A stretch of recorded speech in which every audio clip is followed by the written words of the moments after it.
Mr. McLeod, Contempt for what? Mr. McLeod, two things are going to happen.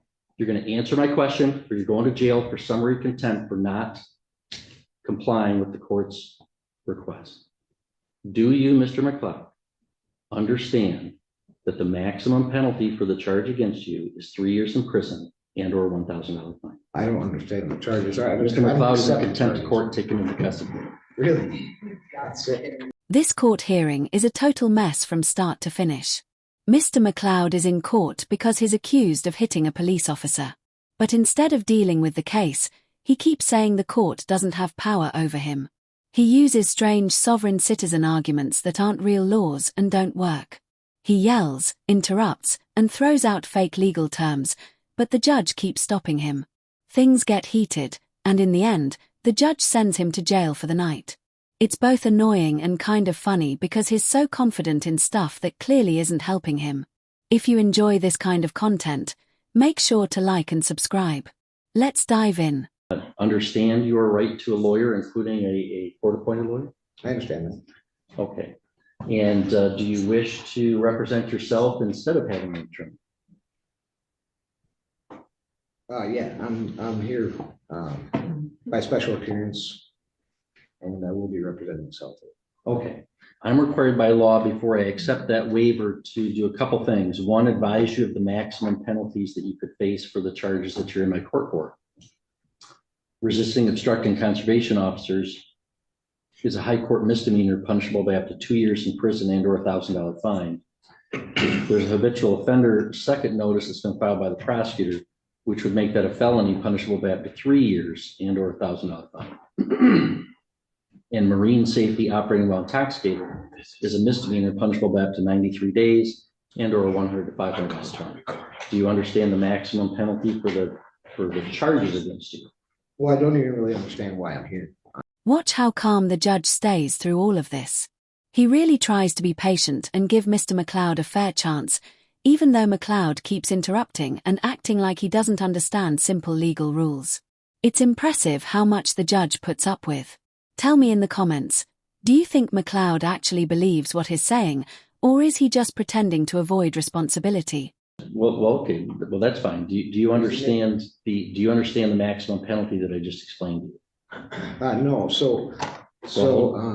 Hold on. I can't let you represent yourself until I establish a couple things. Well, I need to establish a couple things too, honestly. Hold on. Well, I can't let you represent yourself until I establish a couple things, or I'm going to be in trouble. Okay. Do you understand that the maximum penalty that you could face for the charges that you're here for is up to 3 years in prison and or a $1,000 fine? I don't understand the nature and cause of the action against me. So what is it that you don't understand? Do you not understand how long 3 years is, or how much the fine is that I've articulated? Can you tell me what it is you don't understand? I don't understand the nature and cause of the action against me because we don't establish jurisdiction.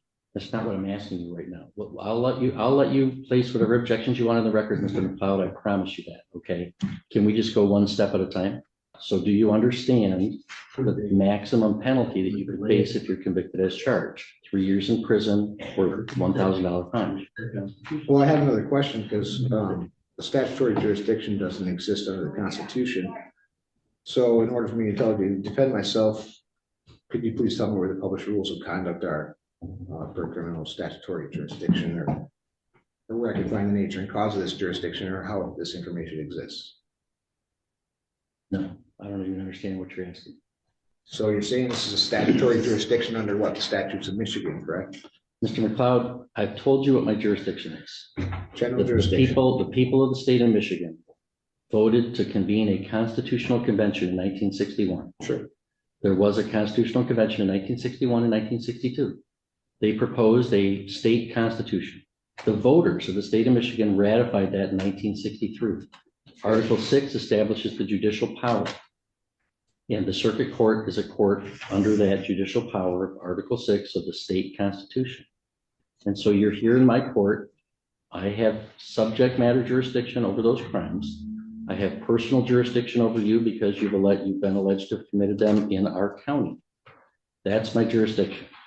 So Mr. McLeod, you want to represent yourself? Do you understand the maximum penalty that you could face of 3 years in prison and or $1,000 fine? One second. can see why his attorney withdrew.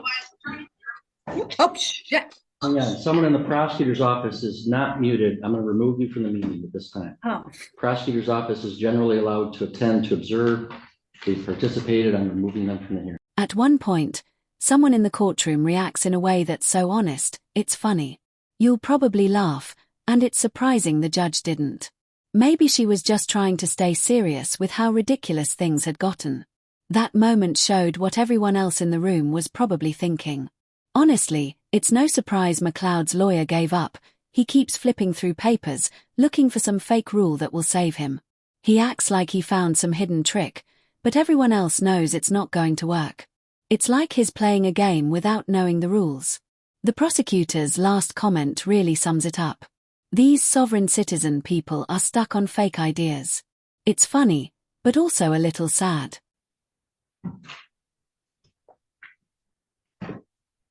Mr. McLeod, do you understand the maximum penalty that you could face? 1 second. Okay, so when enforcement of mere statutes, judges of all courts do not act judicially and are thus are not protected and qualified by limited immunity. That's Owen versus the city. I just want to state a few things for the record since you're claiming this is jurisdiction under statutory law. Hang on. Mr. McLeod, can we back it? Look at me for a second. Can we talk here? I challenged subject matter jurisdiction and nothing can go forward until that's addressed. You're saying I did address it and I denied your objection. I have subject matter jurisdiction. Doesn't exist under the Constitution. Your objection is noted. All right. So, Mr. McLeod, do you understand? Let me explain to you. Sure. Sometimes, as I said, people might want to represent themselves, but let's say they have limited intellectual capacity and they don't understand what's going on. By now, the judge is clearly fed up with McLeod's nonsense. He stays calm and professional, but he points out everything McLeod is doing wrong. He doesn't even need to be rude, it's just the truth.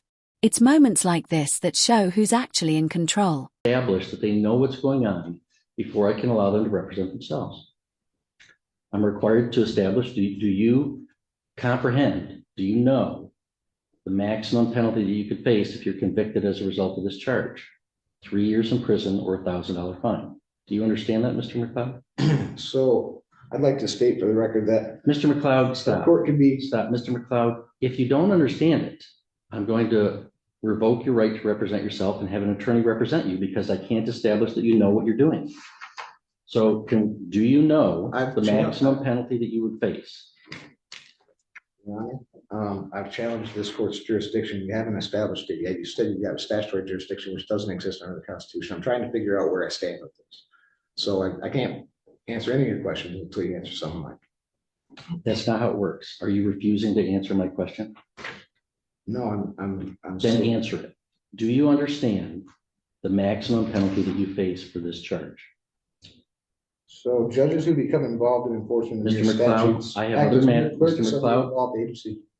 you know, I understand you want to object to things and you're going to be allowed to object to things. Okay. Sure. But we have to do things one step at a time. And I do have other cases today. I'm not going to entertain this for like a whole hour. I've got other cases going on.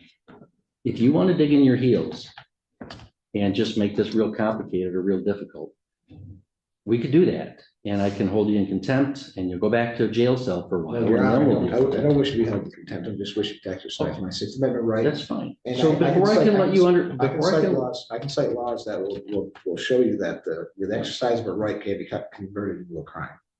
I'm trying to understand the nature and cause of the action against me. You're not clarifying enough to where I can comprehend it, as you say.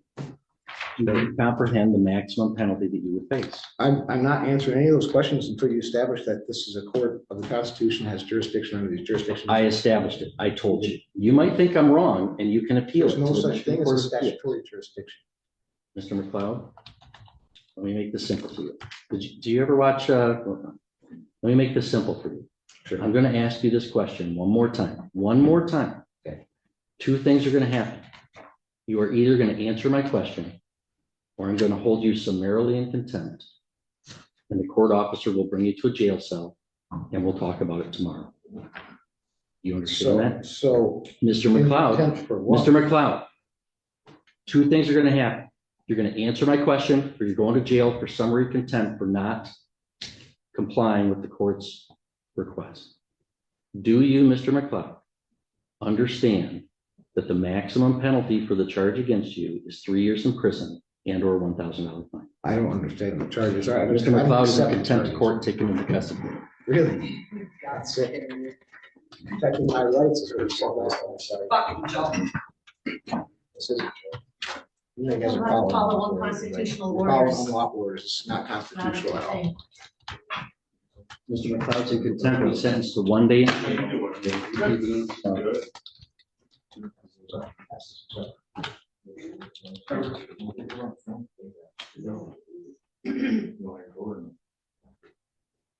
Mr. McLeod, your sentence is 1 day in jail. We'll reconvene tomorrow and get you This is about notice. the Constitution. I did nothing wrong except to question and exercise my rights. Honestly, McLeod is just making himself look bad. He's trying to act like a lawyer but clearly has no idea what he's doing. He could have just used a public defender. It's his right under the Sixth Amendment. But instead, he's wearing flashy sunglasses, flipping through useless papers, and saying things that don't make any legal sense. The judge tried to help him at first, but even the nicest person runs out of patience. What's crazy is how confident McLeod is, even though nothing he's saying is working. He thinks he found a secret legal loophole, but really, all he needs to do is answer simple questions. This isn't a joke. He's facing a serious charge for assaulting a police officer. If found guilty, he could go to prison for up to 3 years and lose rights like voting or owning a gun. Instead of taking it seriously, he's wasting everyone's time. And while parts of it are funny, it's also sad. People who believe in sovereign citizen ideas truly think they don't have to follow the law, but courts have rejected those arguments for years. Judges have to follow real laws, not made-up ones.